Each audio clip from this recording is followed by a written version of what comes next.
Let's now come on to the midfield, and I feel like every single season, no matter what happens, I think it's always the midfield. It's always there's a discussion about what's missing from the midfield. We'll talk about what we added to the midfield this season in terms of we broke the transfer record to sign Germany's best number 10, a generational talent by everybody that you would respect in German football, everybody that you kind of respect in football in general tells you how good Florian Wirtz is. You can watch it with your own eyes in terms of what he did for Leverkusen, again, in a team that was very much geared around him, getting the best out of him. But let's start with him just because he is such a new addition to this midfield and a different type of player that we've seen Liverpool sign for many, many years in terms of, I suppose, being somebody that we're asking to be an out-and-out number 10. What have you thought of what you expected him to be doing as opposed to what he's actually ended up doing for us? I spoke to Jan on Mulby on the Spot about my fanciful idea that there was something similar to the signing of Florian and Peter Beardsley back in the day when I was still a young lad. And you both were but fanciful notions in your parents' heads. But I just remember Beardsley struggled a little bit and he had the price tag, the British transfer record thing. And I thought this is quite similar. And you could see the frustration in him and he wasn't really grabbing people the way that everyone wanted it to happen. But when it did, it happened brilliantly. And look, Kenny has said it's going to happen. Jurgen's out there saying it's going to happen. These are two great Liverpool men who are going to say positive things, but I think we all believe it's going to happen. And God forgive me, I'm going to use the phrase underlying numbers, but they're good too, right? We've seen the fact that he has created the most chances and all that sort of stuff. Even Nagelsmann getting in on it there during the week, if not, maybe it was today actually. So look, we know what we have in our hands. It's just that we haven't seen it yet. And it's so ironic that his introduction to the midfield and our insistence now on the new style of play where we have him as the fulcrum rather than get the ball to Mo Salah and see what happens, and have really great, energetic guys like the three midfielders that we had in situ last year to do lots of bits around the area. Now we've taken away one of those three and they were a really important unit, not because one was a 6 and 2 were 8s, because there's no 6 in that 3. There's none. And we asked the guy to do the 6 and people then thought he's the 6 now. No, he's not. And he never was. And they all did a bit of it. Mac did defensive work. Dom does incredible defensive work. Grav does defensive work. But when we'd see Grav do a cutout or an interception or a track back, it was all, oh, look, he's the best number 6 in the league. Because people just want to see narratives that aren't even there. That's just what they do. And it's ironic to me that that unit has been disrupted to introduce Wirtz. And because it's been disrupted to introduce Wirtz, Wirtz can't be Wirtz. And I don't understand what's happening there. It's really ironic that we changed that unit to involve him in a way that was probably sold to him over the summer. Arnie, with his famous meeting, which went so well apparently, probably said, listen, dude, you're going to be my 10. Everything's going to go through you. We're going to build through you. I can see this being incredible. And I don't think he's a Billy Big Bollocks. I think he's a humble enough kid. And I think he may well have to accept that there will be a change in his role, because we need Arne Slot to not be maybe as insistent on what he's been doing so far and to tweak it a little bit. And for me, it's really easy. You budge this incredible footballer to the left where he's been at his most creative to allow our midfield to stay together, which was the fulcrum of our success last season. That's a really long-winded way of not talking about Florian Wirtz. I'm sorry, but we can't talk about Florian Wirtz, the player that we know he is, because we haven't really seen it except in little fits and starts. And I feel very frustrated by that. In the same way that I think it's frustrating that we can't see our fullbacks that we bought do their thing. This kid, even though we keep playing the ball to him, it's in positions where he can't do anything with it because there's 17 million lads around him and there's nobody making runs ahead or to the side. So I find it all incredibly frustrating. I'd much rather see him on the ball more in a left advanced position, and I hope that's what happens. Lewis, what do you think about Florian Wirtz and whether he can play that role on the left in the Premier League? I mean, we've seen it once. I think perhaps, or maybe a couple of times in game with whether it's going to change. I can't remember whether or not it was against Birmingham or someone else where we saw him shift to the left hand side. But he's clearly comfortable in that position. But we saw that we saw that for Leverkusen. Do you think that? I mean, Trev sort of alluded to his thoughts there. Do you think Florian Wirtz can work as a number 10 in this Liverpool midfield? And it's a question of Alexis McAllister getting over his hernia operation and getting back to full fitness, and Ryan Gravenberch being told, "Look, you're going to have to stay back a little bit more than usual, or actually we're going to play Dom next to Alexis and we're going to rotate you." I mean, it's very difficult questions to be navigated, but like, do you think there is a composition of that Liverpool midfield where Florian Wirtz can work as a 10? Or is it that he may have to shift his position in your opinion? Well, I'm trying to work out when the last time we played with like an out number 10 was. Was it Coutinho? Are we talking that kind of era? Like, it's been a long time since we've looked at someone and said, right, number 10, you're the creative midfielder for everyone going forward. It can work, but there's a couple of things. One, you said there, like McAllister, we need him to get over his operation. We need this to fall into place and this to fall into place. There's a concern that we need so many things to be in place for Wirtz to get the best out of him. And I know that's the same with a lot of teams. Like, look at Rodri last season for City, for example. Suarez for us in 2013-14. You rely on big players, but Wirtz is meant to be the player who's come in and made the impact. And it doesn't help when, as the number 10, he's having to come deeper than any other midfielder just to get the ball.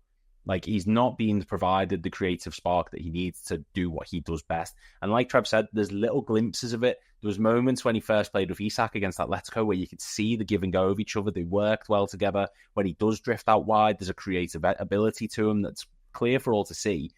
But you've signed him as a number 10. He's been told that the number 10 role is what he's going to be there to do. But then you're having him come deep. You're having him play as a deep line midfielder at times. You're having him play as a left winger. You're having him play as an attacking midfielder. You're having him drift out to the right at points.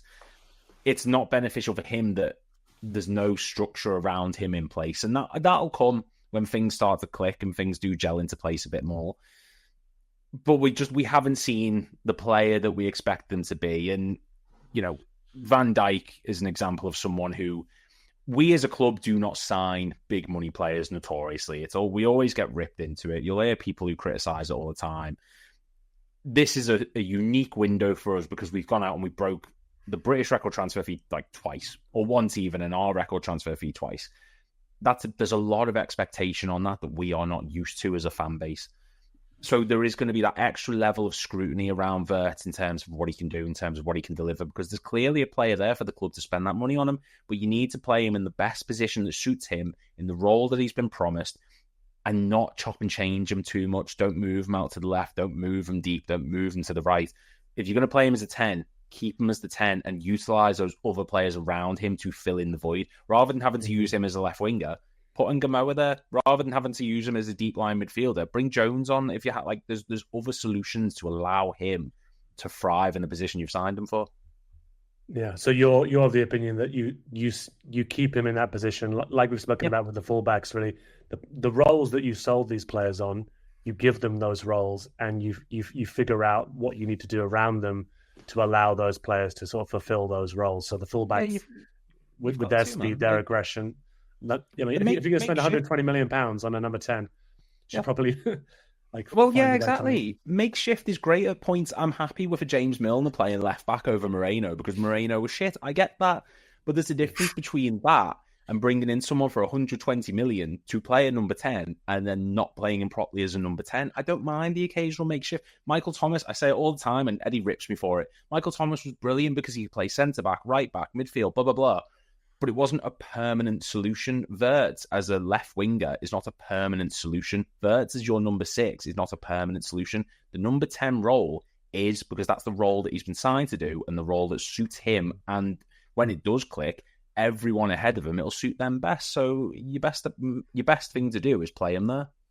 I feel really chastened there, Harry, by listening to Lewis's words, because I was preaching about you signed this kid for left back, play him. You signed this kid for right back, play him. And here's me saying, shunt Wirtz out to the left so we can get him into the team. But I think there's an underlying question there that we do need to address, so people know we're having an honest conversation about this. And again, I'll just bet you guys can answer this. How do we make it work then with Wirtz? Because patently we have an issue in terms of our defensive solidity in this team, screening, presence in midfield and all the rest of it. And when we needed the three of the boys at their very best for most of last season, a good chunk of it at least, to be that sort of unit that covers, how do we take only two from those and make it a situation where, we can function? I don't understand how we can do that, Harry. Yeah, no, I think I've been of the opinion that, as you mentioned there, the midfield functioned last season because everybody did a little bit of everyone else's job. You had McAllister as a kind of the brains of that midfield in doing the simple stuff effectively, doing it well, always picking the right kind of pass. You could rely upon him to do that. He had a bit of defensive tenacity in him. He had a bit of vision in him. He know when to screen. Wasn't his natural job, and occasionally you'd see the shortcomings of that. The same way with Gravenberch, where he was at peak fitness at the start of the season. We saw that from Gravenberch, but they both relied upon heavily on Dom Szoboszlai doing the work that he does. My personal opinion is that you cannot drop Szoboszlai from this side if you want to have the fullbacks in this team that you have. To have Wirtz as a number 10, you need the sheer work rate and physicality. Agreed. To go with the quality on the ball, actually, as well. But you need that from Szoboszlai. You cannot drop him. I think Alexis McAllister is still probably our best midfielder when fully fit. He is not fully fit. And I think we're clearly trying to get him there. Had a smaller preseason. It's one of the few international breaks where I don't want to see him start against United necessarily, but I'm glad that he's playing like 290s or whatever in South America, because he needs to play as much football as possible to try and get back to that sharpness, to try and get back to that level that we're used to him at. I'm of the opinion that maybe the combination is McAllister, is Szoboszlai, is Jones, is Szoboszlai. And it's weird to say that, because I think we've seen Gravenberch's quality this season and what he can do going forward, what he can do as a ball carrier, just what a great footballer he is as well. But I don't, unless we tell him to really be disciplined and restrain himself in that sense, I don't see how he can play the way in which probably comes naturally to him alongside someone like Wirtz as well, and we don't just get cut through. I mean, Lewis, we'll move on to Graven, because I guess that's a natural segue. I mean, Gravenberch's probably played how we expected him to play so far this season, a little bit more adventure maybe perhaps than we used to. But he is what he is. I mean, what have you made of Gravenberch this season, and kind of maybe the role that we need him to play versus the role that he's playing? I mean, look, Grav, I don't think anyone expected them to get to the level that he did last season. And I think you're right. This season, he's been a lot more adventurous in terms of the way he wants to progress forward. Like, he's in the top 10% of Premier League midfielders for his progressive carries. This season, in terms of compared to other midfielders, he's in the top 14% for take-ons, like actually trying to beat a man. We saw him against Atletico Madrid. We saw him against Newcastle. I like that adventurous side of him, but the issue, and I keep going back to the defensive frailties of others around him, but when he ventures forward, who's picking up the defensive slack for him? Szoboszlai is the only one at the moment, and in games, he's being asked to play right back, further forward. I think Grav's been decent. I don't think he's set the world on fire. I think there's certain games where he's played to that top level, particularly early on in the season. And then there's been other games where I've looked at him and just thought, there's something not quite there. He hasn't got the space to work with. At points, he feels very isolated. He's not been able to sort of find the half space for him to turn into. But he's just consistent. And like Trev said before, he'd rather someone who puts in a sort of 7 out of 10 every match. And I'm in complete agreement with that. I think Gravenberch's been to that level so far this season, by average kind of thing.